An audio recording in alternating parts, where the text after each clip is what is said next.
ആദ്യം തന്നെ പൂരം കാണാൻ പോയാലോ? പൂരാവേശത്തിൽ തൃശൂർ.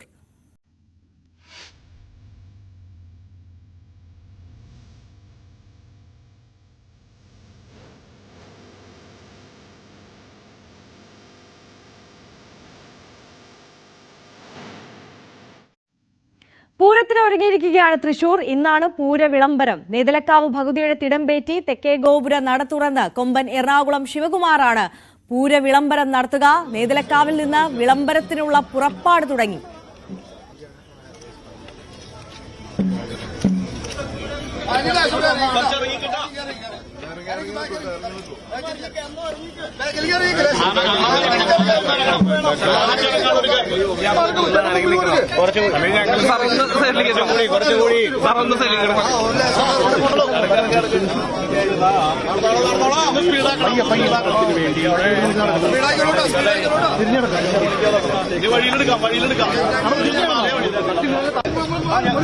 സി വി അനുമോദും ജി ശ്രീജിത്തും നമുക്കൊപ്പം പൂരനഗരിയിൽ നിന്ന് ചേരുകയാണ്. രണ്ടു പേർക്കും ഗുഡ് മോർണിംഗ്.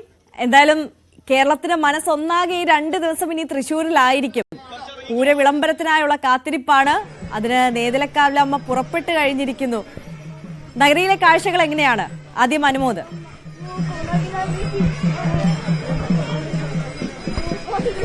നമുക്ക് ദൃശ്യങ്ങളിൽ കാണാം. നെയ്തലക്കാവമ്മയുടെ എഴുന്നള്ളത്താണ് ദേശത്തിലൂടെ. അതായത് വരുന്ന വഴിയെല്ലാം വിശ്വാസികള് പറയും, നിവേദ്യമൊക്കെ സമർപ്പിച്ച് കൈകൂപ്പി നിന്ന് ഭഗവതിയെ വരവേറ്റ് യാത്ര ചൊല്ലുകയാണ്. ഈ ദേശം മുഴുവൻ ഭഗവതിയെ കാണുവാനായിട്ട് ഈ വഴികളിലൊക്കെ കാത്തു നിൽക്കുകയാണ്. ഒരു സത്യത്തില് ഈ പൂരത്തിന്റെ ഒരു സൗന്ദര്യം ഇത്തരത്തിലുള്ള ഘോഷയാത്രകളിലൂടെയൊക്കെയാണ് പലപ്പോഴും നമുക്ക് മനസ്സിലാക്കാൻ കഴിയുക. അപ്പോ നെയ്തലക്കാവിൽ നിന്നുള്ള എഴുന്നള്ളത്ത് തെക്കേ ഗോപുര തുറക്കാൻ ഉള്ള എഴുന്നള്ളത്ത് തുടങ്ങിക്കഴിഞ്ഞു.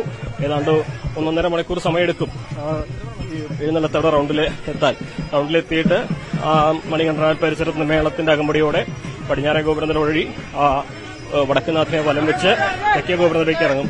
അതിനുശേഷം പടിഞ്ഞാറ് നടയിലെത്തി നിലപാട് തറയിൽ നിന്ന് ശംഖനാഥം മുഴക്കുമ്പോഴാണ് വിളംബരം പൂർത്തിയാവുക. ഏതാണ്ട് 12 മണി 1 മണിയൊക്കെ ആവും ആ ഒരു ചടങ്ങുകളൊക്കെ പൂർത്തിയാക്കാൻ. ഇന്നിപ്പോ നമ്മൾ രാവിലെ 8:30ക്കാണ് ഇവിടെ ചടങ്ങുകൾ ആരംഭിച്ചത്. ചാറ്റൽ മഴയുണ്ട്. പക്ഷേ ഈ ആർക്കും വലിയ ബുദ്ധിമുട്ടുണ്ടാക്കുന്ന ഒരു സാഹചര്യത്തിലല്ല. എല്ലാവരും വളരെ ആസ്വദിച്ച് ഈ ഒരു പൂരത്തിന്റെ ആവേശം ഉൾക്കൊണ്ട് നമുക്ക് കാണാൻ സാധിക്കും. ആളുകളൊക്കെ വലിയ സന്തോഷത്തിലാണ്.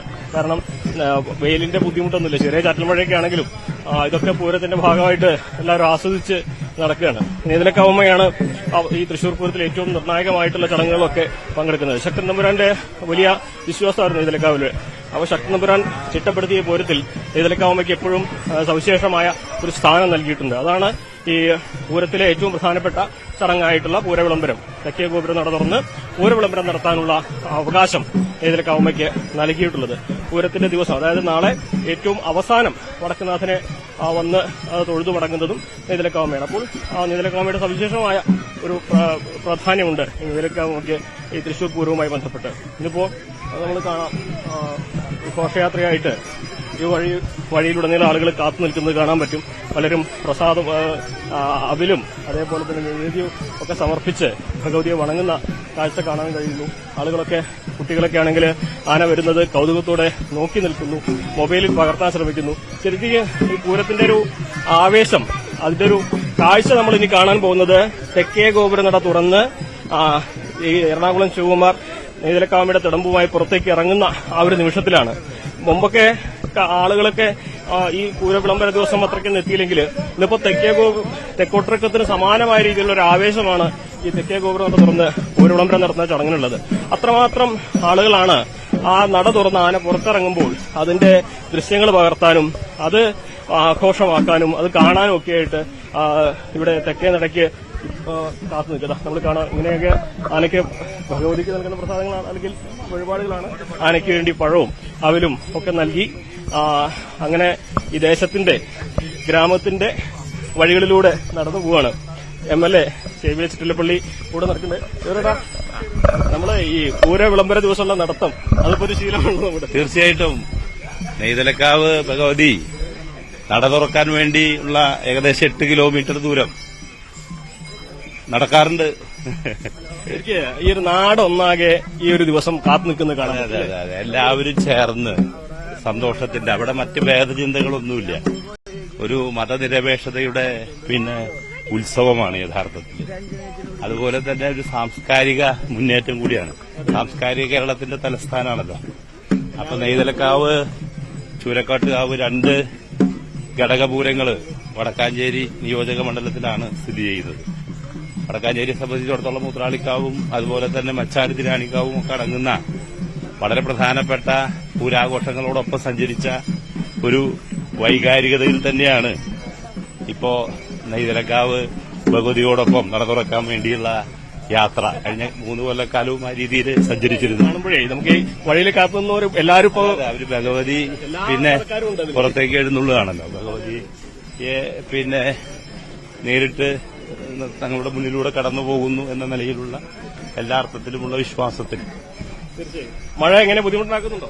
ഇല്ല, മഴ ചെറിയ ചാറ്റലല്ലേ ഉള്ളോ, അത് പൂരത്തിന്റെ ആവേശത്തില് അതെ, ഈ മഴ പെരുമഴയാകട്ടെ എന്നുള്ള ഭാവത്തിലാണ് ആളുകൾ നിൽക്കുന്നത്. വെടിക്കെട്ടിന്റെ സമയത്ത് മാത്രം മാറി നിൽക്കണം, അത്രേ ഉള്ളൂ. എന്തായാലും കുഴപ്പമില്ല. പിന്നെ വെടിക്കെട്ടിന് തടസ്സം ഉണ്ടാവരുത്. പിന്നെ മറ്റേ ചെറിയ ചാറ്റലാണ് സാധാരണ പതിവുണ്ട്. കഴിഞ്ഞ തവണ പൂരത്തിന്റെ അന്ന് രാവിലെ ചാറ്റൽ മഴയുണ്ടായിരുന്നു. പിന്നീട് മഴ മാറി നിൽക്കുന്ന കാഴ്ചയാണ് കണ്ടത്. ആവേശമാണ്. ലോകം മുഴുവൻ തൃശ്ശൂരിലേക്ക്, വഴികളും തൃശ്ശൂരിലേക്ക് എന്ന് പറയുന്ന പോലെയാണ്. ഇവന്ന് ശരിക്കും വ്യക്തിപരമായിട്ട് പൂരം ആസ്വദിക്കുമ്പോ ഏതിനാ കൂടുതൽ താല്പര്യം തോന്നുക? ഏത് പൂരത്തിന്റെ വാദ്യവേഷങ്ങൾക്കാണോ? പ്രധാനമായിട്ട് പഞ്ചവാദ്യം വളരെ പ്രധാനപ്പെട്ടതാണ്. പഞ്ചവാദ്യം, അതുപോലെ തന്നെ എലചിത്ര മേളം, പിന്നെ ഇത് രണ്ടും വളരെ പ്രാധാന്യമുള്ള ഒന്നാണ്. ആസ്വദിക്കാൻ പറ്റാറുണ്ടോ? ആസ്വദിക്കാൻ പറ്റാറുണ്ട്. ഇപ്പൊ മഠത്തിൽ വരവൊക്കെ തന്നെ നല്ല തിരക്കാണല്ലോ.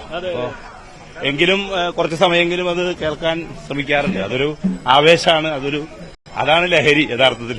മന്ത്രിമാരൊക്കെ കൂടുതലായിട്ട് എല്ലാവരും തൃശ്ശൂർ ക്യാമ്പ് ചെയ്ത് നിൽക്കുന്നൊരു എല്ലാ തവണയും അങ്ങനെ കേന്ദ്രീകരിച്ച് തന്നെ നിൽക്കാറുണ്ട്. മന്ത്രിമാരും ഗവൺമെന്റും സംവിധാനങ്ങളൊക്കെ സ്വാഭാവികമായും റൂട്ടീനായി നടന്നുകൊണ്ടിരിക്കുന്ന സംവിധാനങ്ങൾ അങ്ങനെ. മുഖ്യമന്ത്രിയുടെ സാന്നിധ്യം ഉണ്ടാവുമോ? അത് ഉറപ്പിച്ചിട്ടില്ലല്ലോ. ആണെങ്കിലും കഴിഞ്ഞ തവണത്തെ മുന്നിലത്തെ തവണ മുഖ്യമന്ത്രി വന്നിരുന്നു. അല്ല, എല്ലാവരും പറയുന്നത് ഇത്തവണ റൌണ്ടിൽ നിന്ന് വെടിക്കെട്ട് കാണാൻ കഴിയും എന്നുള്ളൊരു ആശ്വാസമാണ്. അതെ അതെ അതെ അതെ, റൌണ്ടിൽ നിന്ന് വെടിക്കെട്ട് കാണാം. അത് ഇപ്പൊ ഇന്നലെ പിന്നെ സാമ്പിള് ഗംഭീരായല്ലോ. എല്ലാവരുടെയും ഒരു ശ്രദ്ധ പൂരം നടത്തിപ്പില്, പ്രത്യേകിച്ച് നമുക്കറിയാലോ നിയമങ്ങള് പിന്നെ നടപ്പാക്കാൻ വേണ്ടിയുള്ള ഉദ്യോഗസ്ഥന്മാരുടെ സമ്മർദ്ദവും പൂരാവേശവും നടന്നുകൊണ്ടിരിക്കുന്ന പിന്നെ അതേപോലെ തന്നെ കാര്യങ്ങൾ നടക്കണം എന്ന നിലയിലുള്ള. രാവിലെ കളക്ടർ പറഞ്ഞൊരു കാര്യം, ഇതിന് നല്ല പരിചയമുള്ള ആൾക്കാരെ നിയോഗിച്ചിരിക്കുന്നതാണ്. അതെ അതെ അതെ അതെ, അതായത് ഇതിന്റെ ചടങ്ങുകള് സാധാരണ എങ്ങനെയാണ് നടന്നു വന്നിരുന്നത് തുടങ്ങിയ കാര്യങ്ങള് പിന്നെ സ്വാഭാവികമായിട്ടും നിയമവും ആചാരവും ഒപ്പം തന്നെ നടന്നു വന്നിരുന്ന സംവിധാനങ്ങളും അത് പിന്നെ അവധാനതയോട് കൂടിയിട്ട് കൂട്ടിയിണക്കാൻ പ്രാപ്തിയുള്ള ആളുകൾ ഉണ്ടാവുമ്പോ, ഇപ്പൊ ഞങ്ങള് സ്ഥിരമായി പൂരം കാണുന്നു എന്നുള്ളതുകൊണ്ട് പലതും സ്വാഭാവികമാണ്. അടുത്തത് എന്താണെന്ന് അറിയാൻ പറ്റും. അതെ, പലതും സ്വാഭാവികമാണ് എന്ന് മനസ്സിലാവും. പക്ഷെ അത് അസ്വാഭാവികമാണ് എന്ന് തോന്നിപ്പോയി കഴിഞ്ഞാൽ നിയമങ്ങളാവും, വ്യത്യസ്തമായ സംഭവങ്ങളുണ്ടാവും. അത് ഒഴിവാക്കേണ്ടതാണ്. അത്രയുള്ളൂ. എന്തായാലും നമുക്ക് എഴുന്നള്ളത്തിന്റെ കാഴ്ചകളിലേക്ക് പോകാം. കാരണം അത്രമാത്രം നേരത്തെ എംഎൽഎ പറഞ്ഞ പോലെ ഈ നാട്ടിൽ ഒന്നാകെ കാത്തു നിൽക്കുകയാണ് ഭഗവതിയെ കാണാനും അതുപോലെ തന്നെ വഴിപാടുകൾ സമർപ്പിക്കാനും. ഒരു ദേശത്തിന്റെ ആഘോഷമാവുകയാണ്. നാട്ടിൻപുറത്തുനിന്ന് നോക്കൂ, പണ്ടൊരു നാട്ടിട വഴിയായിരിക്കാം ഇത്, ഇപ്പൊ ചെറിയൊരു വഴിയാണ്. അതുവഴി ഭഗവതി വരുമ്പോ അപ്പുറം ഇപ്പുറമൊക്കെ ആൾക്കാർ ഇങ്ങനെ കാത്തു നിന്ന് വഴിപാടുകൾ നൽകുന്നു, അവിലും പ്രസാദങ്ങളൊക്കെ നൈവേദ്യമൊക്കെ നൽകുന്നു. കുട്ടികളാണെങ്കിൽ ഫോട്ടോ എടുക്കുന്നു. അങ്ങനെ വല്ലാത്തൊരു ആവേശം, പൂരത്തിന്റെ ആവേശത്തിലേക്ക് അങ്ങനെ നടന്നു കയറുകയാണ് എന്ന് വേണം പറയാൻ. ഈ നെയ്തലക്കാവിന്റെ എഴുന്നള്ളത്ത് വരുമ്പോൾ നമുക്ക് എറണാകുളം ശിവകുമാറിന്റെ തലയെടുപ്പ് അത് കാണാൻ തന്നെയാണ് കുറെ ആൾക്കാർ ഇവിടെ കാത്തു നിൽക്കുന്നത്. കാരണം പിള്ളേർ വെച്ച് എണ്ണം പറഞ്ഞ തലയെടുപ്പുള്ള ആനകളൊന്നാണ് ശിവകുമാർ. അതുകൊണ്ട് തന്നെ ശിവകുമാറിന്റെ എഴുന്നള്ളത്തും അവന്റെ തലയെടുപ്പൊക്കെ കാണുവാനും ആളുകൾ കാത്തു നിൽക്കും. ഇതിന്റെ ആവേശമൊക്കെ അപ്പുറത്താണ് നമ്മൾ റൌണ്ടിലേക്ക് എത്തുമ്പോഴുള്ള കാര്യം. അവിടെ ആ മേളം ആ പെരുക്കി കയറുമ്പോൾ ശരിക്ക് പൂരത്തിന്റെ ആവേശം മുഴുവൻ പൂര വിളംബര ദിവസം നമുക്ക് ആസ്വദിക്കാൻ കഴിയുന്ന ഒരു സാഹചര്യമാണ്, കാഴ്ചയാണ് നമുക്കിവിടെ കാണാൻ കഴിയുക.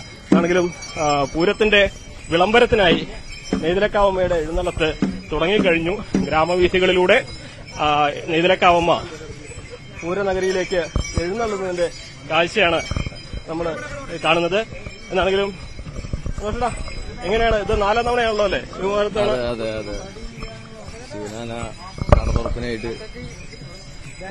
പൂരത്തിന്റെ ഒരു ആവേശം മുഴുവൻ പൂര വിളംബര ദിവസം ഇപ്പോൾ ഉള്ള അവസ്ഥയാണ് അല്ലേ? തീർച്ചയായിട്ടും അത് ഇപ്പൊ കുറച്ചു കാലങ്ങളായിട്ട് അങ്ങനെ തന്നെ 3 ദിവസമായി പൂരം. ഈ തെക്കോട്ടിറക്കത്തിന് സമാനമായ ആവേശമാണ് തെക്കേ നട തുറന്ന് പൂരവിളംബരം നടത്തുന്നുള്ളത്. അതിപ്പോ അങ്ങനെ ഇപ്പോ നല്ല അത് കാരണം ഫുള്ള് 3 ദിവസം പൂരായി മാറി. അതെ, അത് ശിവന്റെ ആരാധകരും കുറെ ഉണ്ടല്ലോ. അങ്ങനെ അല്ല, മൊത്തത്തില് അതൊരു എല്ലാരും ഏറ്റെടുത്ത് കഴിഞ്ഞല്ലോ. തൃശ്ശൂർ പൂരം എന്ന് പറയുമ്പോ തന്നെ അതൊരു പ്രത്യേകതയല്ലേ. അപ്പൊ അതുകൊണ്ട് അത് എല്ലാ പൂരവുമായി ബന്ധപ്പെട്ട എല്ലാ ചടങ്ങുകളും എല്ലാരും ഒരേപോലെ കാണണം.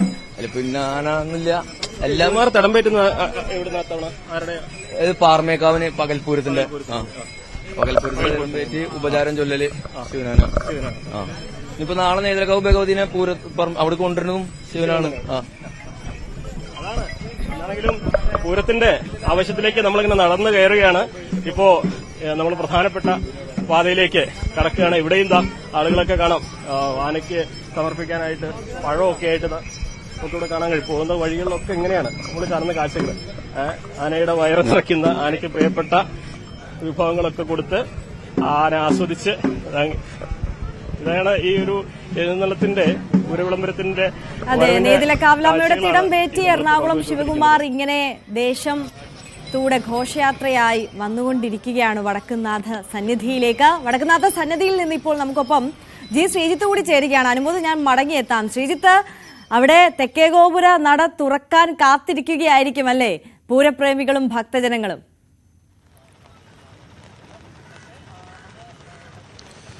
തീർച്ചയായും ആര്യ, തെക്കേ ഗോപുര നട ഈ പൂരത്തെ സംബന്ധിച്ച് ഏറ്റവും പ്രധാനപ്പെട്ടതാണ്. അത് വിളംബരം മുതൽ തെക്കോട്ടിറക്കം തുടങ്ങി ഏതാണ്ട് എല്ലാ പ്രധാനപ്പെട്ട ചടങ്ങുകളുടെയും പ്രധാന വേദിയായി മാറുന്ന തെക്കേ ഗോപുരനട. ആ ഗോപുരനട ഒരുങ്ങിക്കൊണ്ടിരിക്കുകയാണ്. ഈ നിമിഷവും പൂവുകൾ കൊണ്ടൊക്കെ അലങ്കരിച്ചുകൊണ്ട് ഒരുങ്ങുകയാണ് ഈ നട. എന്തായാലും ഈ അനുമോദനൊപ്പമാണ് നെയ്തലക്കാവിൽ അമ്മ വരുന്ന വരവ്. അത് ഇവിടേക്ക് എത്തണം. അതിനുശേഷമാണ് ക്ഷേത്രത്തിനുള്ളിലെ ചടങ്ങുകൾ പൂർത്തിയായ ശേഷമാണ് ഈ നട തുറക്കുന്ന, ഈ നട തള്ളി തുറക്കുന്ന ആ ചടങ്ങ് ഉള്ളത്. അതോടുകൂടിയാണ് പൂരം ഇവിടെ തുടങ്ങുന്നു എന്ന് നമുക്ക് പറയാൻ സാധിക്കുക. എന്തായാലും വലിയ ആവേശം. ഇപ്പോൾ നേരത്തെ സംസാരിച്ച ചേട്ടനൊക്കെ പറഞ്ഞതുപോലെ 3 ദിവസത്തേക്കായി പൂരം. സാധാരണ ഒരു ദിവസം മാത്രം നിൽക്കുന്ന പൂരം അതിങ്ങനെ ഈ ഈ പകൽപൂരമൊക്കെ ചേർന്നുകൊണ്ട് 3 ദിവസത്തേക്ക് അങ്ങ് വ്യാപിക്കുന്ന നിലയിലേക്ക് കാര്യങ്ങൾ മാറിയിരിക്കുന്നു. അതുകൊണ്ട് തന്നെ ഈ ഒരു തെക്കേ ഗോപുര നട തുറക്കുന്ന പരിപാടി അടക്കം, അത് ആ ഒരു ചടങ്ങടക്കം വളരെ പ്രധാനപ്പെട്ടതായി മാറുകയാണ്. ഇവിടെ ഈ ഗ്രൗണ്ടിലേക്ക് നോക്കിക്കഴിഞ്ഞാൽ ആളുകളൊക്കെ പതുക്കെ എത്താൻ തുടങ്ങിയിരിക്കുന്നു. ഇതിനുള്ള സുരക്ഷാ ക്രമീകരണങ്ങൾക്കായി പോലീസ് ഉദ്യോഗസ്ഥർ ഉൾപ്പെടെ ഇവിടേക്ക് എത്തി തുടങ്ങിയിരിക്കുന്നു. അതായത് സാധാരണ കഴിഞ്ഞ കുറേ വർഷങ്ങളായി ഉള്ളതുപോലെ വലിയൊരു തിരക്കിലേക്ക് തന്നെ കാര്യങ്ങൾ ഈ ഒരു വിളംബരത്തിന്, ഈ തെക്കേ ഗോപുര നട തള്ളി തുറക്കുന്ന ചടങ്ങിന് ഉണ്ടാകും എന്നത് മുന്നിൽ കണ്ടുകൊണ്ട് വളരെ മുൻകൂട്ടി തന്നെ പോലീസ് ഉദ്യോഗസ്ഥരൊക്കെ ഈ സ്ഥലത്ത് എത്തുന്നു. ജനങ്ങൾ കൂടുതലായി എത്താൻ തുടങ്ങുന്നതേ ഉള്ളൂ എന്ന് പറയേണ്ടി വരും. പ്രത്യേകിച്ച് തൃശ്ശൂർ പൂരത്തിന് പലപ്പോഴും അങ്ങനെയാണ് നമുക്ക് കാണാറുള്ളത്. ഇവിടെ ഈ തെക്കോട്ടിറക്കമൊക്കെ നടക്കുന്ന സമയത്ത് സാധാരണഗതിയിൽ അതിന് തൊട്ടു മുൻപ് വരെ വലിയ ആളൊന്നും ഉണ്ടാവില്ല.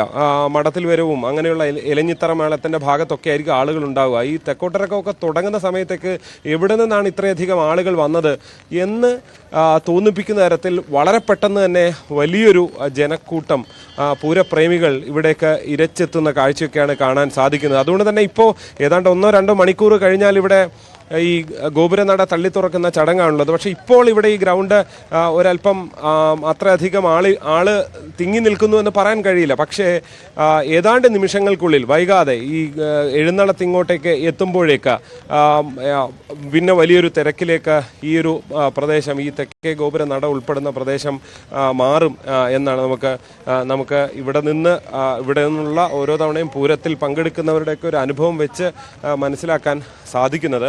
എന്തായാലും വലിയ ആവേശത്തിലേക്ക് പൂരം പോകുന്നു, പൂരത്തിലേക്ക് എത്തുന്നു തൃശ്ശൂർ. അതിൻ്റെ ഒരു ആവേശത്തിലേക്ക് കടക്കാൻ പോകുന്നു. ഇനിയുള്ള നിമിഷങ്ങൾ പൂരത്തിൻ്റെയും ആനയുടെയും അങ്ങനെ മേളത്തിൻ്റെയും ഒക്കെ നിമിഷങ്ങളായി മാറുന്നു. ഇനിയുള്ള ഏതാണ്ട് 3 ദിവസം അതിലേക്ക് നീങ്ങുകയാണ് തൃശ്ശൂര്. തീർച്ചയായും ശ്രീജിത്താണ് വടക്കുന്നാഥ സന്നിധിയിൽ നിന്ന് നമുക്കൊപ്പം ചേർന്നത്. പൂരത്തിന്റെ ആവേശം അലതല്ലുന്ന നിമിഷങ്ങളിലൂടെയാണ് നമ്മൾ കടന്നു പൊക്കൊണ്ടിരിക്കുന്നത്. ഇപ്പോൾ കാണുന്നത് നെയ്തലക്കാവിൽ അമ്മയുടെ എഴുന്നള്ളത്താണ്. പൂര വിളംബരത്തിനായി നെയ്തലക്കാവിൽ അമ്മ വടക്കുന്നാഥ സന്നിധിയിലേക്ക് പുറപ്പെട്ടുകൊണ്ടിരിക്കുകയാണ്. ആ ഘോഷയാത്രയാണ് കാണുന്നത്. ഘോഷയാത്രയ്ക്കൊപ്പം CV അനുമോദ് ഉണ്ട്. അനുമോദ്, എത്ര മണിയോടുകൂടി അവിടെ എത്തിച്ചേരും ഘോഷയാത്ര?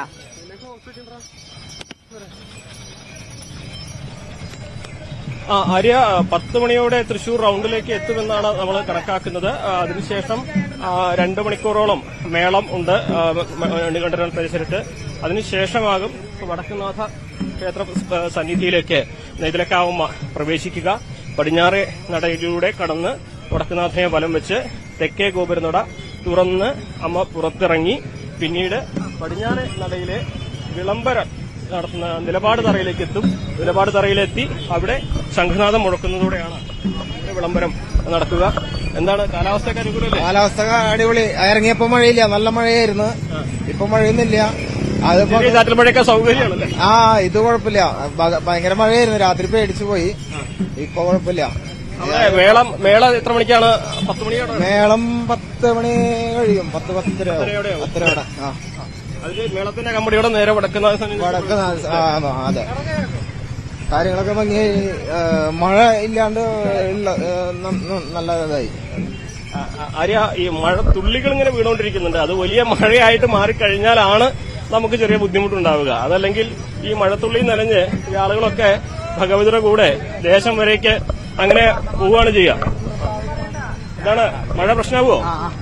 മഴയൊന്നും ഒരു പ്രശ്നമില്ല. ഒരു പ്രശ്നമില്ല. മഴേനെയൊക്കെ അതിജീവിക്കാവുന്ന തരത്തിലുള്ള ആവേശമാണ് പൂരവുമായി ബന്ധപ്പെട്ട് തൃശ്ശൂര് നിലനിൽക്കുന്നത്. അപ്പൊ മഴയൊന്നും യാതൊരു പ്രശ്നമില്ല. ഈ ഓരോ തവണയും പൂര വിളംബരം എന്നത് ശരിക്കും പൂരത്തിന്റെ ആഘോഷത്തിന് സമാനമാവുകയാണല്ലോ അല്ലെ? പിന്നെ പൂര വിളംബരം പൂരത്തിനേക്കാൾ ആവേശത്തിൽ ആളുകൾ ഏറ്റെടുത്തതിന്റെ ലക്ഷണമാണ് കൂടെ കാണുന്നത്. അപ്പോ ഒരു തരത്തിലും പൂരം ഏതൊരു പ്രതിസന്ധിനെയും അതിജീവിച്ച് പൂരം വളരെ വലിയ മുന്നേറ്റം നടത്തിക്കൊണ്ടിരിക്കുകയാണ് എന്നുള്ളത് നമ്മൾ നേരിട്ട് കണ്ടുകൊണ്ടിരിക്കുകയാണല്ലോ.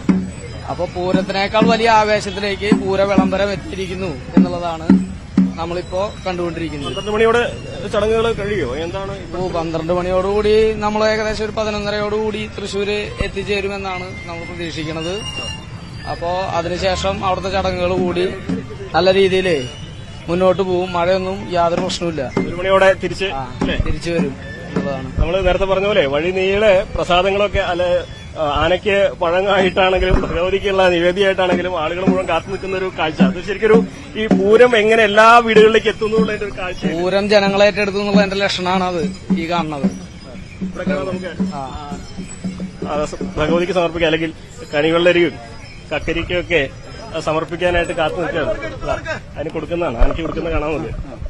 അങ്ങനെയുള്ള കാഴ്ചകളാണ് ഈ ഒരു വഴിയിലുടനീളം നമുക്ക് കാണാനാവുക. ഇതൊരു സമർപ്പണമാണ് ഭക്തരെ സംബന്ധിച്ച്.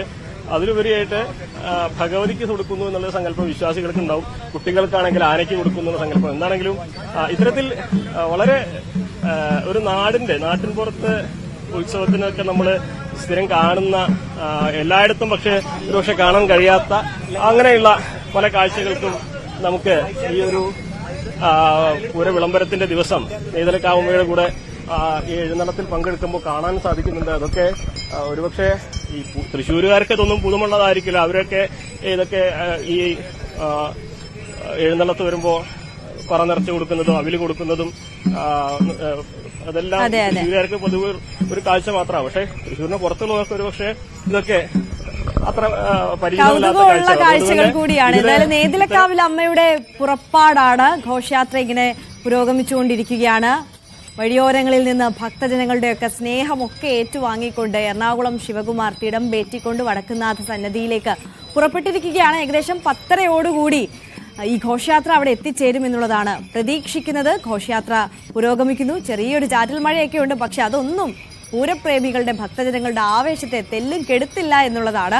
എന്തായാലും ഈ തവണയും പൂരത്തിന് സുരക്ഷിതമായി എല്ലാവർക്കും ആസ്വദിക്കാൻ കഴിയുന്ന തരത്തിൽ സംവിധാനങ്ങൾ ഒരുക്കിയിട്ടുണ്ടെന്നാണ് അധികൃതർ എല്ലാവരും പറയുന്നത്.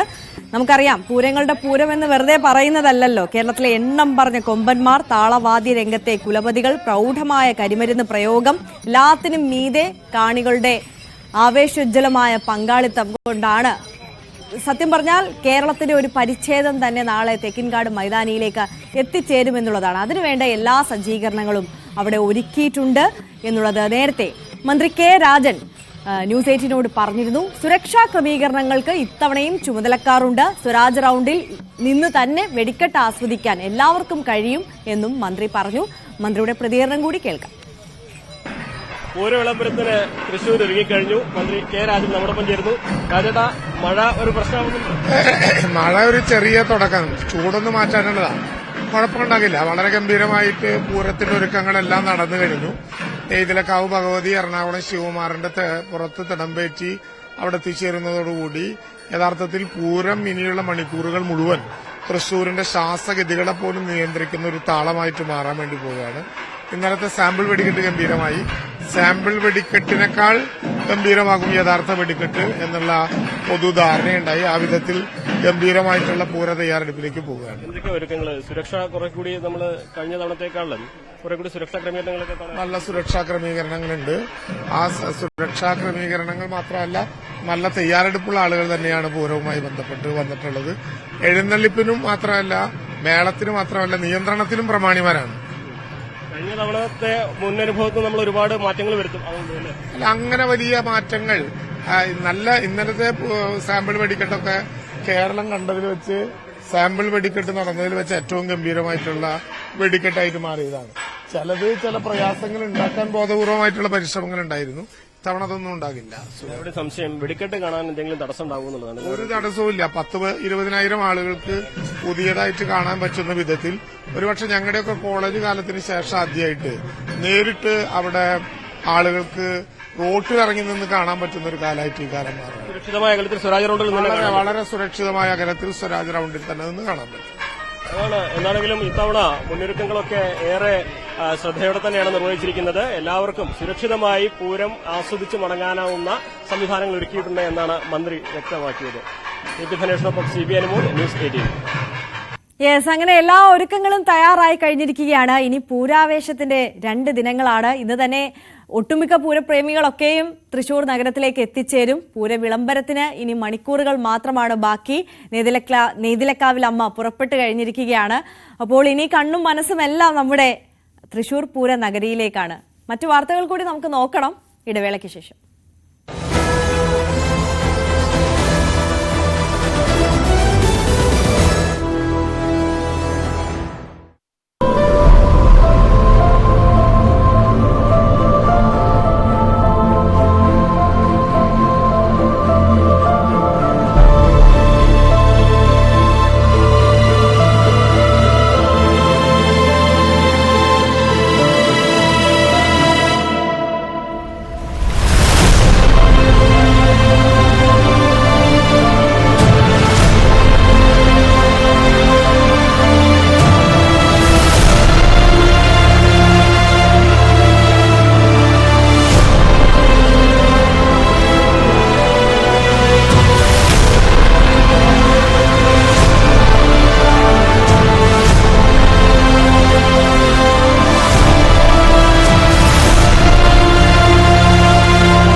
ഐബസിലൂടെ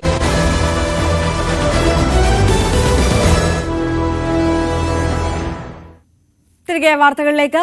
ജമ്മു കശ്മീരിലെ ജയിലുകൾക്ക് നേരെ ഭീകരാക്രമണ സാധ്യതയെന്ന രഹസ്യാന്വേഷണ ഏജൻസികളുടെ മുന്നറിയിപ്പ്. ഇതേ തുടർന്ന് ശ്രീനഗർ സെൻട്രൽ ജയിലിനും ജമ്മു ജയിലിനും സുരക്ഷ ശക്തമാക്കി. സിന്ധു നദീജല കരാറിൽ കൂടുതൽ നടപടികളിലേക്ക് കടക്കുകയാണ് ഇന്ത്യ. ചെനാബ് നദിക്ക് കുറുകെയുള്ള ബഗ്ലിഹാർ ഡാമിന്റെ ജലമൊഴുക്ക് പൂർണ്ണമായും തടയാനാണ് തീരുമാനം. സാഹചര്യം പരിശോധിക്കാൻ എഞ്ചിനീയർമാർ കശ്മീരിലേക്ക് തിരിക്കും. അതിനിടെ പ്രശ്നപരിഹാരത്തിന് റഷ്യയുടെ പിന്തുണ തേടുകയാണ് പാകിസ്ഥാൻ. താഷ്കന്റ് കരാറിന് സമാനമായ ഇടപെടൽ വേണമെന്ന് റഷ്യയിലെ പാകിസ്ഥാൻ അംബാസിഡർ ആവശ്യപ്പെട്ടു. ഇതിനിടെ അതിർത്തിയിൽ വെടിനിർത്തൽ കരാർ ലംഘനം തുടരുകയാണ് പാകിസ്ഥാൻ. സംഘർഷം ഐക്യരാഷ്ട്രസഭ രക്ഷാസമിതി ചർച്ച ചെയ്യും. ER രാഗേഷ് ചേരുന്നു നാഷണൽ ഡെസ്കിൽ നിന്ന്. രാഗേഷ്, ശക്തമായ തിരിച്ചടിയുമായി ഇന്ത്യ മുന്നോട്ട് പോകുന്നതിനിടയിൽ വീണ്ടും ഇന്റലിജൻസ് റിപ്പോർട്ട് മുന്നറിയിപ്പ് വരുന്ന സാഹചര്യം ഏത് തരത്തിൽ നോക്കിക്കാണണം? സുരക്ഷ ഇരട്ടിപ്പിച്ചില്ലേ?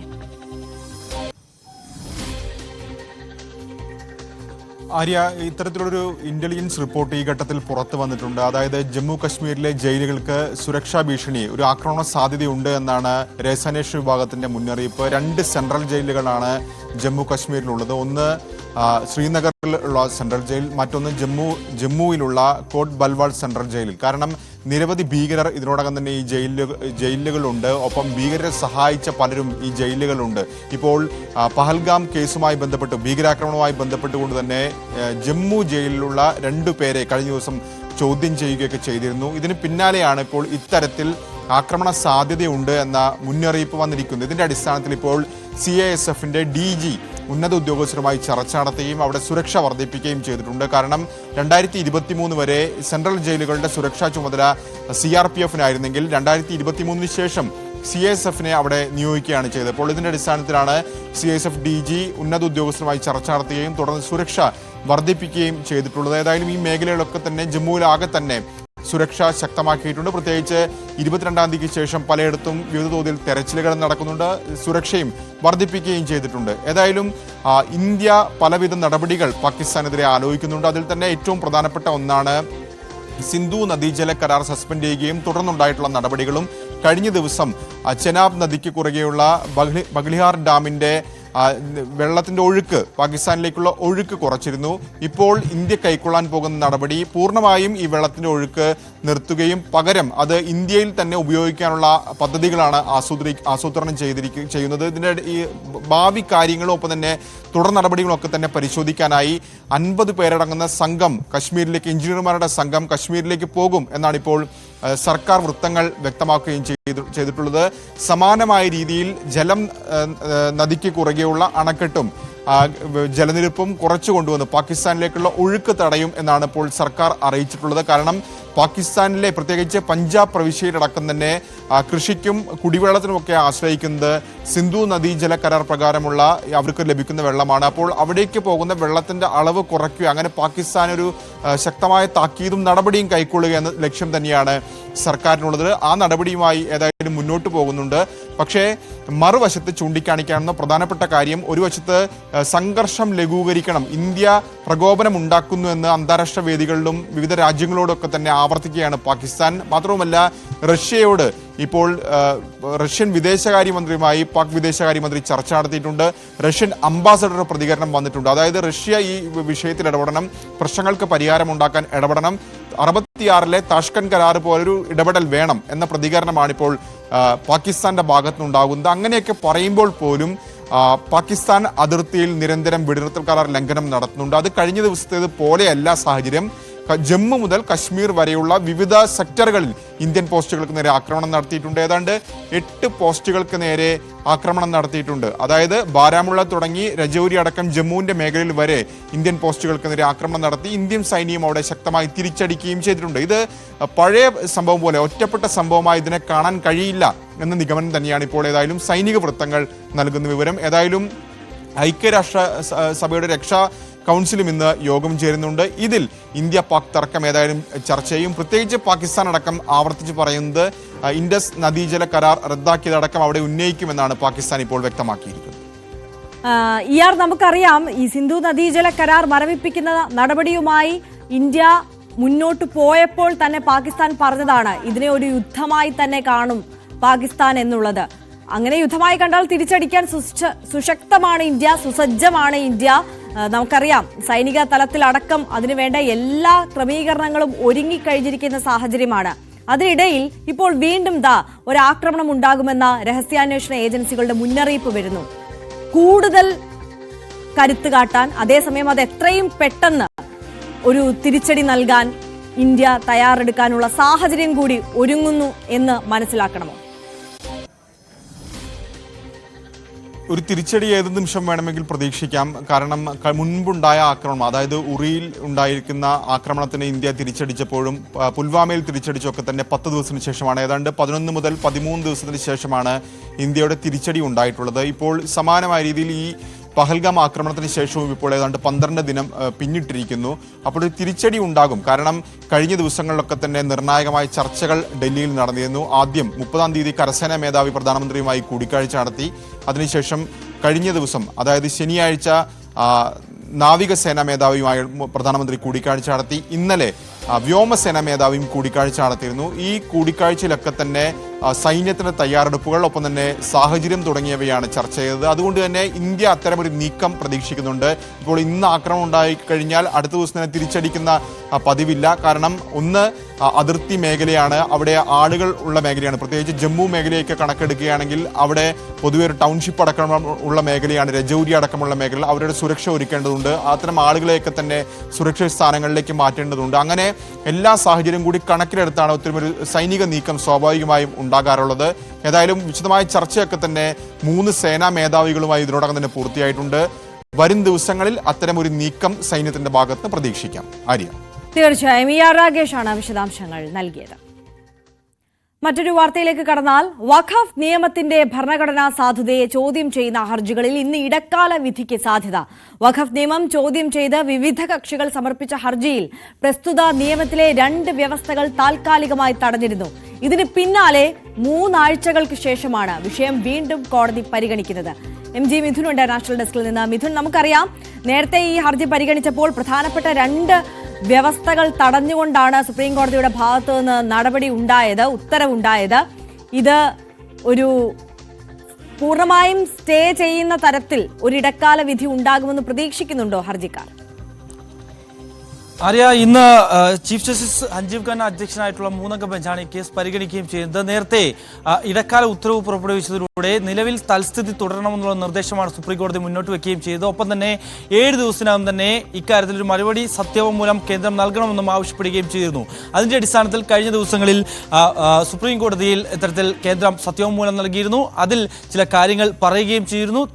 അതിന് എതിരായി ഇപ്പോൾ മുസ്ലിം വ്യക്തിഗത നിയമ ബോർഡും ഒപ്പം തന്നെ സമസ്തയും മുസ്ലിം ലീഗും എതിർ സത്യവാങ്മൂലം സമർപ്പിച്ചിട്ടുണ്ട്. അധിക സത്യവാങ്മൂലം എന്ന രീതിയിലാണ് ഇത് സമർപ്പിക്കുകയും ചെയ്തത്. അതായത് കേന്ദ്രം സുപ്രീം കോടതിയിൽ നൽകിയിട്ടുള്ള ഈ ഒരു സത്യവാങ്മൂലത്തിൽ കൂടുതൽ കാര്യങ്ങൾ പെരുപ്പിച്ച് കാണിച്ചിരിക്കുകയാണ്. അതായത് 2013 ഭേദഗതിക്ക് ശേഷം 116% ഇത്തരത്തിൽ വഖഫ് സ്വത്തുകളിൽ കൂടുതൽ മേൽക്കൈ ഉണ്ടായിട്ടുള്ള അടക്കമുള്ള കാര്യങ്ങളാണ് ഈ ഒരു സത്യവാങ്മൂലത്തിൽ ചൂണ്ടിക്കാണിച്ചിരുന്നത്. അതൊക്കെ കേന്ദ്രം പെരുപ്പിച്ച് കാണിക്കുകയാണ്. ഈ ഒരു വിഷയം അത് മുസ്ലിം വിഭാഗങ്ങൾക്കിടയിൽ വലിയ ആശങ്ക പരത്തുന്നതാണ്. അതുകൊണ്ട് തന്നെ സ്റ്റേ ചെയ്യരുത് എന്നുള്ള കേന്ദ്രത്തിന്റെ ആവശ്യം അതൊരിക്കലും അംഗീകരിക്കരുത് എന്നുള്ള കാര്യം പ്രധാനമായും ഈ മുസ്ലിം സംഘടനകളും ഒപ്പം തന്നെ സമസ്ത അടക്കമുള്ള പ്രധാനപ്പെട്ട വിഭാഗങ്ങളും ചൂണ്ടിക്കാണിക്കുകയും ചെയ്യുന്നു. എന്തായാലും ഇന്ന് 11 മണിയോടുകൂടി ഈ ഒരു കേസ് കോടതിയുടെ പരിഗണനയിലേക്ക് വരും. അതിൽ ഒരു ഇടക്കാല വിധി ഇന്നുണ്ടാകുമെന്നാണ് നമ്മൾ പ്രതീക്ഷിക്കുകയും ചെയ്യുന്നത്. അത് ഏത് തരത്തിലാകും എന്നുള്ളതാണ് നമുക്ക് ഈ കണ്ടറിയേണ്ടിയിരിക്കുന്നത്. എന്തായാലും ഒരു സ്റ്റേയിലേക്ക് പോകുമോ എന്നുള്ളതാണ് കാണേണ്ടത്. കാരണം മുൻകാലങ്ങളിലെ കാര്യങ്ങൾ കൂടി പ്രധാനമായും ചൂണ്ടിക്കാണിക്കുന്നതാണ്. അതായത് ഹിന്ദു മതസ്ഥാപനങ്ങളിലും ഒപ്പം തന്നെ സിഖ് മതസ്ഥാപനങ്ങളിലും ഭരണത്തിനായി രൂപീകരിച്ചിട്ടുള്ള നിയമത്തിന് വ്യത്യസ്തമായ രീതിയിലാണ് ഈ ഒരു കാര്യം വഖഫുമായി ബന്ധപ്പെട്ട കേന്ദ്ര സർക്കാർ നടപടി സ്വീകരിച്ചിരിക്കുന്നത്. അതുകൊണ്ട് തന്നെ അത് നടപ്പാക്കരുത് എന്ന് തുടങ്ങിയ കാര്യങ്ങൾ മുസ്ലിം ലീഗ് നൽകിയ സത്യവാങ്മൂലത്തിൽ ചൂണ്ടിക്കാണിക്കുകയും ചെയ്യുന്നുണ്ട്. ഇതെല്ലാം പരിഗണിച്ചു വേണം ഒരു തീരുമാനത്തിലേക്ക് എത്തുക എന്നുള്ളൊരു നിർദ്ദേശം കൂടി ഈ ഒരു ഹർജികളിൽ ഉൾപ്പെടുന്നുണ്ട്. ഏതായാലും ജസ്റ്റിസ് സഞ്ജീവ് ഖന്ന അധ്യക്ഷനായിട്ടുള്ള ഈ ബെഞ്ച് ഇന്നൊരു ഇടക്കാല ഉത്തരവ് ഇതിന്മേൽ പുറപ്പെടുവിക്കുമെന്നാണ് നമ്മൾ പ്രതീക്ഷിക്കുന്നത്. MG മിഥുനാണ് വിവരങ്ങൾ നൽകിയത്. ബെൻ ഗുറിയോൺ എയർപോർട്ടിന് നേരെ നടന്ന മിസൈൽ ആക്രമണത്തിന് ശക്തമായ തിരിച്ചടി നൽകുമെന്ന് ബെഞ്ചമിൻ നെതന്യാഹു. ഇസ്രായേലിന്റെ മണ്ണിൽ ആക്രമണം നടത്തിയവർക്ക് 7 മടങ്ങ് തിരിച്ചടി നൽകുമെന്ന് ഇസ്രായേൽ പ്രതിരോധ മന്ത്രി പ്രതികരിച്ചു. ഇന്നലെ നടന്ന ആക്രമണത്തിന്റെ ഉത്തരവാദിത്തം ഹൂതികൾ ഏറ്റെടുത്തു. ബാലിസ്റ്റിക് മിസൈലാണ് ആക്രമണത്തിന് ഉപയോഗിച്ചതെന്ന് ഹൂതി വക്താവ് ബ്രിഗേഡിയർ ദൻറൽ യഹ്യ പറഞ്ഞു. ആക്രമണത്തിന്റെ പശ്ചാത്തലത്തിൽ നാളെ വരെ വിമാന സർവീസുകൾ എയർ ഇന്ത്യ റദ്ദാക്കിയിട്ടുണ്ട്.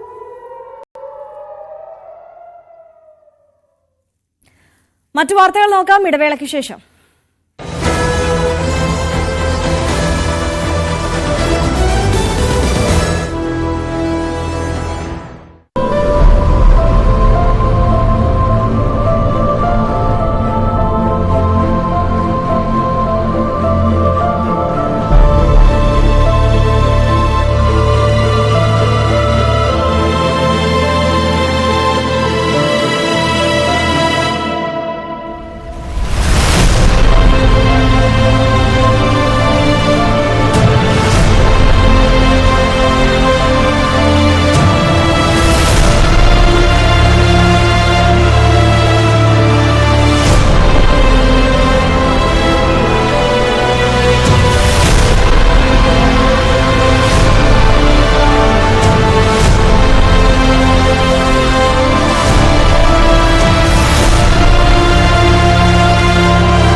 വാർത്തകളിലേക്ക്.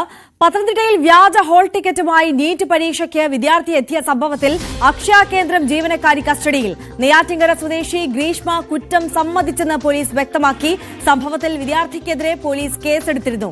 ശശിനാരായണൻ കൂടുതൽ വിവരങ്ങൾ നൽകും. ശശിനാരായണൻ, ഈ അക്ഷയ കേന്ദ്രം ജീവനക്കാരി കുറ്റം സമ്മതിച്ചു എന്നാണ് മനസ്സിലാക്കുന്നത്. എന്തിനാണ് ഈ കുട്ടിയോട് ഇങ്ങനെ ഒരു ചതി ചെയ്തത്? പോലീസ് എന്താണ് പറയുന്നത്?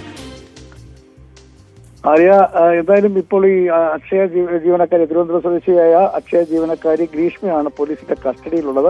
എന്തായാലും ഈ വിദ്യാർത്ഥിയുടെ അമ്മ ഈ നീറ്റ് പരീക്ഷ അപേക്ഷ നൽകാനായി എത്തിയിരുന്നു. അപേക്ഷ സമർപ്പിക്കാൻ പണം വാങ്ങിയെങ്കിലും അപേക്ഷ സമർപ്പിക്കാൻ മറന്നുപോയി എന്നുള്ള കാര്യമാണ് പോലീസിനോട് ഇവർ വ്യക്തമാക്കുന്നത്. അതിനുശേഷം വ്യാജ ഹാൾ ടിക്കറ്റ് തയ്യാറാക്കി നൽകി. അതാണ് പ്രശ്നമായത് എന്നുള്ളതാണ് ഇപ്പോൾ പോലീസിനോട് ഗ്രീഷ്മ നൽകിയിരിക്കുന്ന മൊഴി. എന്തായാലും പോലീസ് ഈ കാര്യം വിശദമായി പരിശോധനകൾ മാത്രമേ അന്തിമ തീരുമാനത്തിൽ എത്താൻ കഴിയുള്ളൂ. അത്തരമൊരു കാര്യം നടക്കാൻ സാധ്യത ഉണ്ടോ എന്നുള്ള കാര്യം കൂടി പോലീസ് വിശദമായി ഗ്രീഷ്മയെ ചോദ്യം ചെയ്യുകയാണ്. അതിന്റെ കൂടി കൃത്യമായ ഒരു വിവരം ലഭിച്ചതിന് ശേഷമേ അത് അന്തിമമായ ഒരു തീരുമാനത്തിലെത്താൻ കഴിയുള്ളൂ. കാരണം ഇത്തരമൊരു പരീക്ഷയിൽ അങ്ങനെ ഒരു സാങ്കേതിക കൃത്രിമത്വം നടത്താൻ കഴിയുമോ എന്നുള്ളതാണ് പോലീസിനെ സംശയത്തിലാക്കുന്നത്. ഇനി മറ്റു ആളുകൾ ഇത് സംബന്ധിച്ച് ഇതുപോലുള്ള മറ്റെന്തെങ്കിലും ഈ പരീക്ഷയുമായി നീറ്റ് പരീക്ഷയുമായി മറ്റെന്തെങ്കിലും തരത്തിലുള്ള തട്ടിപ്പുകൾ ക്രമക്കേടുകൾ ഇതുമായി ബന്ധപ്പെട്ട് നടന്നിട്ടുണ്ടോ എന്നുള്ള കാര്യം കൂടി പോലീസ് പരിശോധിക്കുകയാണ്. കാരണം ഒരു നീറ്റ് പരീക്ഷയെ സംബന്ധിച്ച് ഒരു ഒട്ടനവധി കാര്യങ്ങൾ പരിശോധിച്ചാണ് ഒരു വിദ്യാർത്ഥിയെ ഹാളിലേക്ക് കയറ്റുന്നത്. അതിന്റെ നടപടിക്രമങ്ങളെല്ലാം പരിശോധിക്കുമ്പോൾ സ്വാഭാവികം ഓൺലൈനായി നടത്തുന്ന ഇത്തരം കാര്യങ്ങളിൽ സാങ്കേതികമായ ഒരു പിഴവ് വരാൻ സാധ്യതയില്ല. അത്തരത്തിൽ കൃത്രിമം നടത്താൻ സാധ്യതയില്ല. അത് ഏതെങ്കിലും തരത്തിൽ അങ്ങനെ നടത്തിയിട്ടുണ്ടെങ്കിൽ അതിന് മറ്റ് സാഹചര്യം വല്ലതും ഉണ്ടോ, അത് ക്രമക്കേട് നടത്തുന്നതായ മറ്റെന്തെങ്കിലും പിഴവുകളുണ്ടോ എന്നുള്ള കാര്യം കൂടി പോലീസ് വിശദമായി ഗ്രീഷ്മയെ ചോദ്യം ചെയ്തതിനു ശേഷമായിരിക്കും ഇത് കൃത്യമായി അറിയാൻ കഴിയുക. എന്തായാലും ഇന്നലെയാണ് പാറശാല സ്വദേശിയായ വിദ്യാർത്ഥി പത്തനംതിട്ടയിലെ തൈക്കാവ് സ്കൂളിൽ നീറ്റ് എക്സാമിൽ എഴുതാനെത്തിയത്. ഈ ഹോൾ ടിക്കറ്റിനകത്ത് അദ്ദേഹത്തിന്റെ പേരും ഒക്കെ വിദ്യാർത്ഥിയുടെ ആദ്യ പേരും മാതാവിന്റെ പേരും ഒക്കെ എഴുതുന്നു. പക്ഷേ ഡിക്ലറേഷൻ ഭാഗത്ത് മാത്രമാണ് ഒരു പിഴവ് കണ്ടത്. ഇതാണ് ഒരു സംശയം ഉണ്ടാക്കാൻ കാരണം. പിന്നീട് പരീക്ഷ എഴുതാൻ അനുവദിക്കുകയും അതിനുശേഷം സംശയം തോന്നിയ തുടർന്ന് പരീക്ഷ എഴുതാതെ തന്നെ വിദ്യാർത്ഥിയെ പോലീസ് പരീക്ഷ നടത്തിയ ഉദ്യോഗസ്ഥൻ പരാതിയെ തുടർന്ന് കസ്റ്റഡി എടുക്കുകയും ചെയ്യായിരുന്നു. എന്തായാലും വിശദമായി ചോദ്യം ചെയ്തപ്പോൾ തങ്ങൾക്കത് അറിയില്ല എന്നാണ് ഈ വിദ്യാർത്ഥിയുടെ അമ്മയും വിദ്യാർത്ഥിയും പറയുന്നത്. അക്ഷയ കേന്ദ്രത്തിൽ ഇത്തരത്തിൽ നീറ്റ് പരീക്ഷ എഴുതാൻ വേണ്ടി അപേക്ഷ സമർപ്പിച്ചിരുന്നു എന്നുള്ള കാര്യമാണ് അവിടെ നിന്നാണ് ഹാൾ ടിക്കറ്റ് ലഭിച്ചതെന്നാണ് വിദ്യാർത്ഥി ഇന്നലെ പറഞ്ഞത്. അതിന്റെ അടിസ്ഥാനത്തിലാണ് ഇപ്പോൾ ഈ അക്ഷയ കേന്ദ്രം തിരുവനന്തപുരം സ്വദേശിയായ ഗ്രീഷ്മയെ പോലീസ് കസ്റ്റഡി എടുത്തിട്ടുള്ളത്. ആര്യ, തീർച്ചയായും ശശിനാരായണനാണ് വിവരങ്ങൾ നൽകിയത്. എന്തായാലും പത്തനംതിട്ടയിൽ വ്യാജ ഹാൾ ടിക്കറ്റുമായി നീറ്റ് പരീക്ഷയ്ക്ക് വിദ്യാർത്ഥി എത്തിയ സംഭവത്തിൽ അക്ഷയ കേന്ദ്രം ജീവനക്കാരി നെയ്യാറ്റിൻകര സ്വദേശി ഗ്രീഷ്മ കുറ്റം സമ്മതിച്ചിട്ടുണ്ട് എന്നുള്ളതാണ് വ്യക്തമാകുന്നത്. പോലീസ് അത്തരത്തിലുള്ള വിവരങ്ങളാണ് നൽകുന്നത്. ശശിനാരായണനാണ് വിശദാംശങ്ങൾ നൽകിയത്. മറ്റൊരു വാർത്തയിലേക്ക് കടക്കുകയാണ്. മോഹൻലാൽ ചിത്രം തുടരും ചോർന്നു. ടൂറിസ്റ്റ് ബസ്സിലാണ് സിനിമയുടെ വ്യാജ പതിപ്പ് പ്രദർശിപ്പിച്ചത്. വാഗമണ്ണിലേക്ക് പോയ ടൂറിസ്റ്റ് ബസ്സിലാണ് സിനിമയുടെ വ്യാജ പതിപ്പ് പ്രദർശിപ്പിച്ചത്. സംഭവത്തിൽ നിയമ നടപടികളുമായി മുന്നോട്ട് പോകുമെന്ന് നിർമ്മാതാവ് എം രഞ്ജിത്ത് ന്യൂസ് 18നോട് പറഞ്ഞു. അറിഞ്ഞെന്ന് പറഞ്ഞാൽ ഇത് ഞങ്ങളുടെ തന്നെ കോ ഡയറക്ടറും അതിനകത്ത് മെയിൻ വേഷം അഭിനയിച്ചിട്ടൊരാളാണ് ബിജു പപ്പു.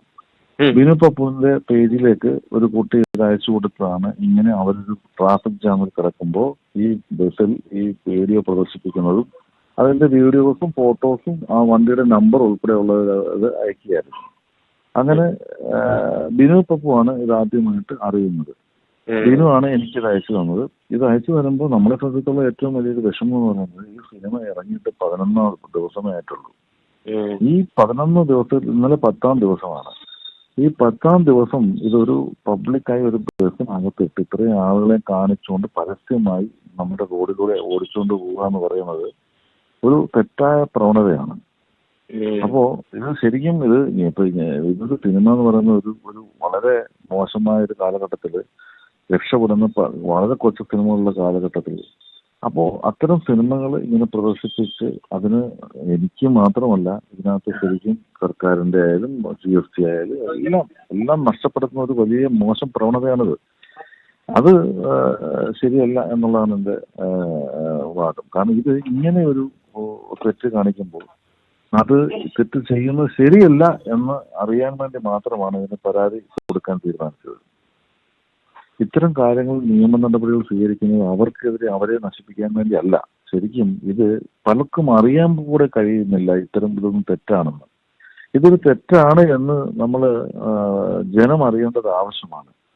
കാരണം ഇതൊരു വളരെ വലിയ തെറ്റാണ്. കാരണം എത്രയോ സാമ്പത്തികമായി വളരെ ബുദ്ധിമുട്ടി നമ്മളിത് ഒരു സിനിമ ഇറക്കിക്കൊണ്ട് വരുമ്പോൾ അത്തരം സിനിമകൾ ഇത്ര ദിവസം കൊണ്ട് ഇത് കാണുക, ഇത് അല്ലെങ്കിൽ പൈറേറ്റഡ് ആയിട്ടുള്ള കാണുക എന്ന് പറയുന്നത് ഒരു വ്യവസായം നശിക്കുന്നതിന് തുല്യമല്ലേ? അപ്പൊ അതിന് എതിരെ നമ്മൾ പരാതി കൊടുക്കാതിരിക്കുന്നത് ശരിയാണോ?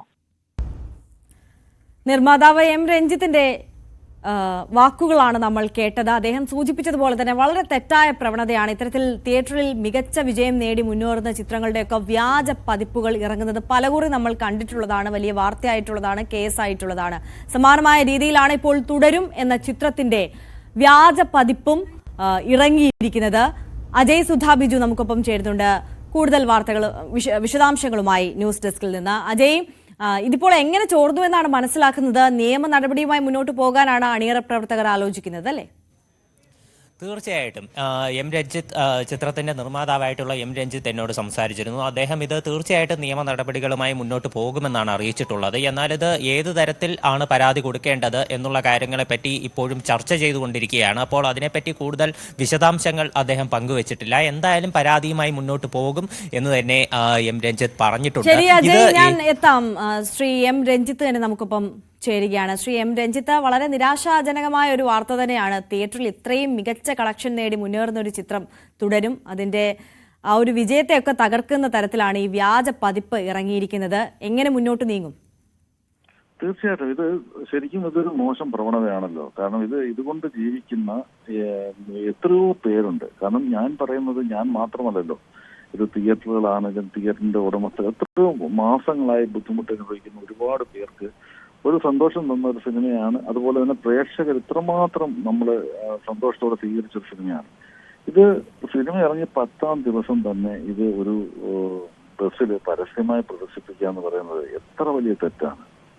ഇത് ഒളിച്ചൊന്നും ചെയ്യുന്നതല്ലല്ലോ. ഒരു പരസ്യമായ ഒരു ബസ്സിൽ പ്രദർശിപ്പിച്ചുകൊണ്ട് പോകുമ്പോൾ ഒരു സാധാരണ ഒരു കുട്ടി ഇത് ഒരു സ്ഥലത്ത് നിന്ന് ഒരു ട്രാഫിക് ജാം ഉണ്ടായ സമയത്ത് ഇതിന്റെ വീഡിയോ എടുക്കുകയും ഫോട്ടോ എടുത്തിട്ട് ആക്ടർ ബിനു പപ്പുവിന് അയച്ചു കൊടുത്താണിത്. അപ്പോ നമ്മളെയൊക്കെ വേദനിപ്പിക്കുന്ന ഒരു കാര്യം ഇതിന്റെ ബാക്കില് ഇതിന്റെ എല്ലാ സാങ്കേതിക പ്രവർത്തനം എത്രയോ ബുദ്ധിമുട്ടി ചെയ്തിട്ടുള്ള ഒരു സിനിമയാണ്. ഇതൊരു വലിയ സ്ക്രീനിൽ കാണാൻ വേണ്ടി മാത്രം അതിൽ തന്നെ അഹോരാത്രം പ്രയത്നിച്ചും എടുത്തിരുന്ന സിനിമയാണിത്. ഇത് ശരിക്കും വളരെ നിസ്സാരമായി ഒരു പൈറേറ്റഡ് കോപ്പി എടുത്ത് ബസ്സിലിട്ട് കാണിക്കുക എന്ന് പറയുന്നത് തികച്ചും തെറ്റാണെന്ന് വിശ്വസിക്കുകയാണ് ഞാൻ. കാരണം അതുകൊണ്ട് തന്നെയാണ് ഇത് പൊതുജനം എന്ന് പറയുന്നവർക്ക് പലർക്കും അറിയാൻ മേലാത്തൊരു കാര്യമുണ്ട്. ഇതൊരു തെറ്റായ കാര്യമാണ്. അപ്പൊ അതൊരു ആളുകളെ അറിയിക്കുക കൂടി ചെയ്യുക എന്ന് പറയുന്നതിന് വേണ്ടിയിട്ടാണ് ഈ പരാതി കൊടുക്കുന്നത്. തീർച്ചയായും വളരെ നന്ദി ശ്രീ M രഞ്ജിത്ത് ഞങ്ങളോടൊപ്പം ചേർന്നതിന്. അദ്ദേഹം സൂചിപ്പിച്ചതുപോലെ തന്നെ ഒരുപാട് വലിയ തുകയൊക്കെ മുടക്കിയാണ് എല്ലാവരും സിനിമ ചെയ്യുന്നത്. അതൊരു വലിയ വ്യവസായം കൂടിയാണ്. അതിനെയൊക്കെ വിജയത്തെ തകർക്കുന്ന തരത്തിലാണ് ഇത്തരത്തിൽ വ്യാജ പതിപ്പുകളൊക്കെ ഓരോ ആളുകൾ ഇറക്കുന്നത്. വളരെ തെറ്റായ പ്രവണത തന്നെയാണ്. അജയ് തുടരുന്നുണ്ട്. അജയ് തുടർന്നോളൂ, പറഞ്ഞോളൂ. എന്തായാലും നിലവിൽ അദ്ദേഹം നമ്മളോടിപ്പോൾ സൂചിപ്പിച്ചതുപോലെ തന്നെ നിയമ നടപടികളുമായി മുന്നോട്ട് പോകാൻ അണിയറ പ്രവർത്തകർ തീരുമാനിച്ചിട്ടുണ്ട്. ഇതിന്റെ വീഡിയോ ദൃശ്യങ്ങളും ഫോട്ടോകളും നിലവിൽ ലഭിച്ചിട്ടുള്ള ബിനു പപ്പു ചിത്രത്തിന്റെ സഹ സംവിധായകൻ കൂടിയാണ്. അദ്ദേഹമാണ് ഇതിപ്പോൾ നിർമ്മാതാവായിട്ടുള്ള എം രഞ്ജിത്തിന് അയച്ചു കൊടുക്കുകയും ഇതൊരു നിയമ നടപടികളുമായി മുന്നോട്ട് പോകാൻ തീരുമാനിച്ചിട്ടുള്ളതും. ഇതിപ്പോൾ ചിത്രം റിലീസ് ചെയ്ത 6 ദിവസം കൊണ്ട് 100 കോടി ക്ലബിൽ കയറി ഇപ്പോഴും പ്രദർശനം തുടർന്നുകൊണ്ടിരിക്കുന്ന ചിത്രമാണ്. നമുക്ക് ഇതിന്റെ ഒരു മുൻകാല ചരിത്രം നോക്കുകയാണെങ്കിൽ എമ്പുരാൻ എന്ന് പറയുന്ന ചിത്രം റിലീസായി അടുത്ത ദിവസം തന്നെ അതിന്റെ വ്യാജ പതിപ്പ് പുറത്തു വരുന്ന കാര്യം നമ്മൾ കണ്ടിരുന്നു. അതുപോലെ തന്നെ മാർക്കോ എന്ന് പറയുന്ന ചിത്രം അതിന്റെ വ്യാജ പതിപ്പ് പുറത്തു വന്നിരുന്നു. പിന്നെ തിയേറ്ററിൽ ഓണ സമയത്ത് റിലീസ് ചെയ്തിരുന്ന ARM എന്ന് പറയുന്ന ടൊവിനോ ചിത്രം അതിന്റെയും വ്യാജ പതിപ്പ് അത് ഇതേപോലെ സമാനമായ രീതിയിൽ തന്നെ ഒരു ട്രെയിനിലിരുന്ന് ആ ചിത്രത്തിന്റെ വ്യാജ പതിപ്പ് ഒരാൾ കണ്ടുകൊണ്ടിരിക്കുന്ന ദൃശ്യങ്ങൾ ചിത്രത്തിന്റെ സംവിധായകനായിട്ടുള്ള ജിതിൻ ലാൽ തന്നെയാണ് അദ്ദേഹത്തിന്റെ ഫേസ്ബുക്ക് അക്കൗണ്ട് വഴി ഷെയർ ചെയ്ത് അദ്ദേഹത്തിന്റെ വിഷവും പങ്കുവച്ചത്. അപ്പോൾ ഇത്തരത്തിൽ റിലീസ് ചെയ്യുന്ന എല്ലാ ചിത്രങ്ങളുടെയും വ്യാജ പതിപ്പ് മലയാള സിനിമയുടെ മാത്രമല്ല തമിഴ് ചിത്രമായിട്ടുള്ള വിടാമുയർച്ചയുടെ വ്യാജ പതിപ്പ് പുറത്തു വന്നിരുന്നു. അതുപോലെ തന്നെ സൽമാൻ ഖാൻ ചിത്രം ഇപ്പോൾ തിയേറ്റർ റിലീസ് ചെയ്ത സൽമാൻ ഖാൻ ചിത്രം സിക്കന്ദറിന്റെ വ്യാജ പതിപ്പ് അത് തിയേറ്റർ പ്രദർശനം അതിന്റെ പ്രിവ്യൂ ഷോ കഴിഞ്ഞ് ഏതാനും അതിന്റെ റെഗുലർ ഷോ ആരംഭിക്കുന്നതിന് മണിക്കൂറുകൾക്ക് മുൻപ് തന്നെ വ്യാജ പതിപ്പ് തിയേറ്ററിൽ അത് ഇന്റർനെറ്റിൽ വന്നു എന്ന് പറയുന്ന സംഭവം ഉണ്ടായിട്ടുണ്ട്. അതിന്റെ ഏറ്റവും പുതിയ ഉദാഹരണമാണ് ഇപ്പോൾ തുടരും ഇതിന് സംഭവിച്ചിട്ടുള്ളത്. ഇത് നമ്മൾ മറ്റൊരു കാര്യം നോക്കുകയാണെങ്കിൽ ഇതിപ്പോൾ ഒരു വ്യാജ പതിപ്പ് അത് വാഗമണിലോട്ട് പോയ ഒരു ടൂറിസ്റ്റ് ബസ്സിൽ ആണ് ഇപ്പോൾ പ്രദർശിപ്പിക്കുന്നത് കണ്ടിട്ടുള്ളത്. ഒരു ട്രാഫിക് ബ്ലോക്കിൽ നിന്ന് ഒരാൾ വീഡിയോയും ചിത്രങ്ങളും എടുത്താണ് അതിന്റെ ഇപ്പോൾ സഹസംവിധായകനായിട്ടുള്ള ബിനു പപ്പുവിന് അയച്ചു കൊടുത്തിട്ടുള്ളത്. എന്നാൽ ഇത് ഏത് വഴിയാണ് ചോർന്നതെന്നോ ഏത് വെബ്സൈറ്റിലാണ് വന്നതെന്നോ എന്നുള്ള വിവരങ്ങളൊന്നും നമുക്ക് ഇതുവരെ ലഭ്യമായിട്ടില്ല. ഇപ്പോൾ എമ്പുരാൻ്റെതാണെങ്കിലും മറ്റ് ഇതാണെങ്കിലും ടെലഗ്രാം വഴിയും അതിൻ്റെ ഒരു സോഴ്സ് നമുക്ക് കണ്ടുപിടിക്കാൻ സാധിച്ചിരുന്നു. ഇപ്പോൾ നിലവിൽ ഈ ബസ്സിൽ ഇത് പ്രദർശിപ്പിച്ചു എന്ന് പറയുന്ന വിവരം മാത്രമേ നമുക്ക് മുന്നിലുള്ളൂ. ഇത് ഏത് വെബ്സൈറ്റ് വഴിയാണ് അല്ലെങ്കിൽ ടെലഗ്രാം വഴിയാണോ ഏത് സോഴ്സ് വഴിയാണ് ഇത് വന്നിട്ടുള്ളത് എന്നുള്ള കാര്യത്തിൽ വ്യക്തത വരേണ്ടതുണ്ട്. ബസ്സിന്റെ നമ്പർ ഉൾപ്പെടെയാണ് ഈ ചിത്രങ്ങൾ എടുത്തയാൾ പുറത്തുവിട്ടിട്ടുള്ളത്. അപ്പോൾ ഈ ബസ് ഉടമയെ പറ്റിയിട്ടുള്ള അന്വേഷണം ആരംഭിക്കണം. ഇത് കണ്ട ആളുകളെ പറ്റി ഏത് വഴിയാണ് ഈ ചിത്രം അവർക്ക് ലഭിച്ചത് എന്നുള്ള കാര്യം അതിനെപ്പറ്റി എല്ലാം കൂടുതൽ അന്വേഷിക്കണം. എന്തായാലും തീർത്തും ഒരു വിഷമമുണ്ടാക്കുന്ന ഞെട്ടലുണ്ടാക്കുന്ന കാര്യം തന്നെയാണ്. ഒരു സിനിമ തിയേറ്ററിൽ പ്രദർശനം തുടരുന്നു. അപ്പോൾ കുടുംബത്തോടൊപ്പമോ അല്ലെങ്കിൽ സുഹൃത്തുക്കളോടൊപ്പമോ വാഗമണ്ണിലേക്ക് ഒരു അവധിക്കാലം എൻജോയ് ചെയ്യാനായിട്ട് പോയ ഒരു സംഘമാണ് തീർച്ചയായിട്ടും ഇത് കണ്ടത്. അപ്പോൾ ആ ഒരു തിയേറ്ററിൽ വിജയകരമായി പ്രദർശനം തുടരുന്നതിനിടെ തന്നെ ഇത് ഇത്തരത്തിൽ ഒരു പരസ്യമായി തന്നെ ഇത് ഒരു ലജ്ജയുമില്ലാതെ ഇത് കാണുന്നത് വളരെയധികം ഒരു മോശമായ പ്രവൃത്തി തന്നെയാണ് അതിന്റെ നിർമ്മാതാവ് സൂചിപ്പിച്ചതുപോലെ. തീർച്ചയായും അജയ് സുധ ബിജുവാണ് ന്യൂസ് ഡെസ്കിൽ നിന്ന് വിവരങ്ങൾ നൽകിയത്. എന്തായാലും അജയ് സൂചിപ്പിച്ചതുപോലെ തന്നെ ഇതിന്റെ നിർമ്മാതാവ് സൂചിപ്പിച്ചതുപോലെ തന്നെ വളരെ നിരാശാജനകമായ ഒരു വാർത്തയാണ്. എന്തായാലും എം രഞ്ജിത്ത് നമ്മളോട് പറഞ്ഞത് നിയമ നടപടി തുടരും എന്നാണ്. സംസ്ഥാനത്ത് പേവിഷബാധയേറ്റ് വീണ്ടും മരണം. തിരുവനന്തപുരം SIT ആശുപത്രിയിൽ ചികിത്സയിലായിരുന്ന കൊല്ലം കുന്നിക്കോട് സ്വദേശി നിയ ഫൈസലാണ് മരിച്ചത്. 3 ഡോസ് പ്രതിരോധ വാക്സിൻ എടുത്തിട്ടും പേവിഷബാധ ഏൽക്കുകയായിരുന്നു. വീടിന് സമീപം മാലിന്യം കൊണ്ടിടരുതെന്ന് പറഞ്ഞതായിരുന്നു എന്നും അത് ഭക്ഷിക്കാൻ വന്ന നായ്ക്കളാണ് കുഞ്ഞിനെ കടിച്ചു കീറിയതെന്നും നിയയുടെ അമ്മ പറഞ്ഞു. വളർത്തിയതുകൊണ്ട് കണ്ടില്ലേ, ഇവിടെ തന്നെ പട്ടികൾ വളർന്നു കയറി പോകുന്ന കണ്ടില്ലേ, കുഞ്ഞുങ്ങളെ എല്ലാ സഹായം ചെയ്തെങ്കിൽ തന്നെ അവിടെ വേസ്റ്റ് കൊണ്ടിടരുത്, ഇടുന്ന എല്ലാരോടും പറഞ്ഞു. ഒരു മനുഷ്യനും കേട്ടില്ല. അത് തിന്നാൻ വന്ന പട്ടികളെ എന്റെ കുഞ്ഞിനെ കടിച്ചു കീറിയത്. ഞാന് ഓട്ടിച്ചു വിട്ട പട്ടിയെ എന്റെ കുഞ്ഞിനെ കടിച്ചു കീറിയത്. എനിക്കിപ്പോ ഞാൻ ഓടിച്ചെല്ലുമ്പോ എന്റെ കുഞ്ഞിനെ കടിച്ചു വലിക്കുമായിരുന്നു. അപ്പോഴേ എടുത്തോണ്ട് പോയി. ഞാന് ഇപ്പതാണ്ട് കൊണ്ടുപോയി. എനിക്കിനി കാണാനില്ല. കണ്ടിരിക്കാൻ കഴിയുന്ന സാഹചര്യമല്ല ഇതൊന്നും. നിയയുടെ ഖബറടക്കം പുനലൂർ ആലഞ്ചേരി മുസ്ലിം ജമാഅത്ത് പള്ളിയിൽ നടന്നു. കുട്ടിയുടെ അമ്മയ്ക്ക് ക്വാറന്റൈൻ നിർദ്ദേശിച്ചിട്ടുണ്ട്. വി അരുൺ ചേരുന്നു വിവരങ്ങളുമായി. അരുൺ, പൊതുദർശനമില്ലാതെ തന്നെ നിയയുടെ സംസ്കാരം നടന്നിരിക്കുകയാണ്. അമ്മയ്ക്ക് ക്വാറന്റൈൻ നിർദ്ദേശിച്ചിട്ടുണ്ട്. അതേത് സാഹചര്യത്തിലാണ്? ഏറ്റവും ദാരുണവും അതുപോലെ തന്നെ സങ്കടമുണ്ടാക്കുന്നതുമായ കാഴ്ചകളും വാർത്തയുമാണ് ഇന്ന് രാവിലെ തന്നെ തിരുവനന്തപുരം SIT ആശുപത്രിയിൽ നിന്ന് ഉണ്ടായത്. നിയയുടെ അമ്മയുടെ കരച്ചിൽ. അമ്മ ഇത്രയും ദിവസം മകളുടെ ജീവൻ രക്ഷിക്കാൻ എല്ലാ പ്രാർത്ഥനകളും അതുപോലെ തന്നെ ആശുപത്രിയുടെ ഭാഗത്ത് ചികിത്സകളും ഒക്കെയായി തുടർന്നു. പക്ഷേ ഒന്നുകൊണ്ടും ഫലമുണ്ടായില്ല. പൂർണ്ണമായും ചികിത്സ ഫലിക്കാതെ വന്നു. സാധാരണഗതിയിൽ അവർ ചെയ്യേണ്ട എല്ലാ ചികിത്സയും കുട്ടിക്ക് നൽകി. കടിയേറ്റ ഉടൻ മുറിവ് സോപ്പ് ഉപയോഗിച്ച് വെള്ളത്തിൽ കഴുകി അതിനുശേഷം പ്രാഥമികാരോഗ്യ കേന്ദ്രത്തിലും അവിടെ നിന്ന് താലൂക്ക് ആശുപത്രിയിലും ഒക്കെ കൊണ്ടുപോയി എല്ലാ ചികിത്സ നൽകി. പക്ഷേ ഒരു ചികിത്സയ്ക്കും ആ കുട്ടി രക്ഷിക്കാനാവാത്ത സാഹചര്യം ഉണ്ടാവുകയായിരുന്നു. ഏതായാലും നിയയുടെ കബറടക്കം കഴിഞ്ഞു. ഈ പേവിഷബാധയേറ്റ് മരണമായതുകൊണ്ട് തന്നെ അമ്മയ്ക്ക് ക്വാറന്റൈൻ നിർദ്ദേശിച്ചിട്ടുണ്ട്.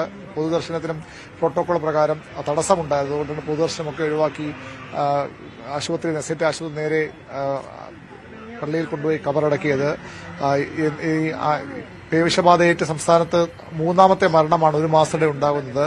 എന്തുകൊണ്ടാണതെന്നൊക്കെ നമ്മളെ സംബന്ധിച്ച് ഡോക്ടർമാരെ വിശദീകരിച്ചു കഴിഞ്ഞു. ആ മുറിവിന്റെ ആഴവും അതുപോലെ തന്നെ വളരെ വേഗം ഈ അണുബാധയുണ്ടായതുമാണ് മരണകാരണമെന്ന് വ്യക്തമാണ്. ഏതായാലും 10:30 എസ്റ്റേറ്റ് ആശുപത്രി സൂപ്രണ്ടും ഡോക്ടർമാരും ചികിത്സ ഡോക്ടർമാരും മാധ്യമങ്ങളെ കാണുന്നുണ്ട്. ഇത്തരം ഈ പേവിഷബാധയ്ക്കെതിരെയുള്ള ആന്റി റാബീസ് വാക്സിനെതിരെയുള്ള പ്രചരണങ്ങൾ ശരിയല്ല. പൂർണ്ണമായും ഫലപ്രദമാണ് ആ വാക്സിൻ. പേവിഷബാധയ്ക്ക് ഇന്ന് ലോകത്തിനുള്ള ഏറ്റവും പ്രധാനപ്പെട്ട മരുന്ന് തന്നെയാണത്. അത് ഉപയോഗിച്ചതുകൊണ്ട് ഫലമില്ലാതെ പോകുന്നു എന്ന പ്രചരണങ്ങൾ പാടില്ല എന്ന നിർദ്ദേശമാണ് ആരോഗ്യവകുപ്പ് നൽകുന്നത്. ഈ മുറിവേറ്റ സാഹചര്യമാണ്, അല്ലെങ്കിൽ എത്ര ആഴത്തുള്ള മുറിവായിരുന്നു, ഈ കുട്ടിക്ക് കയ്യിൽ ഞരമ്പുകൾ കൂടുതലുള്ള ഭാഗത്ത് കടിയേറ്റതുമാണ് ഈ പ്രശ്നത്തിന് കാരണമെന്നാണ് ആരോഗ്യവകുപ്പ് പറയുന്നത്. തീർച്ചയായും അരുൺ സൂചിപ്പിച്ചതുപോലെ തന്നെയാണ് വാക്സിന്റെ ഫലപ്രാപ്തി അടക്കം ചോദ്യം ചെയ്യേണ്ട ഒരു സാഹചര്യവും നിലവിലില്ല. ആരോഗ്യ വിദഗ്ധർ ചൂണ്ടിക്കാണിക്കുന്നത് പോലെ തന്നെ 3 ലക്ഷത്തിലധികം ആളുകൾക്ക് ഒരു വർഷം കടിയേൽക്കുന്നുണ്ട്, തെരുവുനായയുടെ ആക്രമണം ഏൽക്കുന്നുണ്ടെങ്കിൽ അതിൽ വളരെ അപൂർവം കേസുകൾ മാത്രമാണ്, അപൂർവം ആളുകൾക്ക് മാത്രമാണ് ഇത്തരത്തിൽ മരണം സംഭവിക്കുന്നത് എന്നുള്ളതാണ് സാഹചര്യം.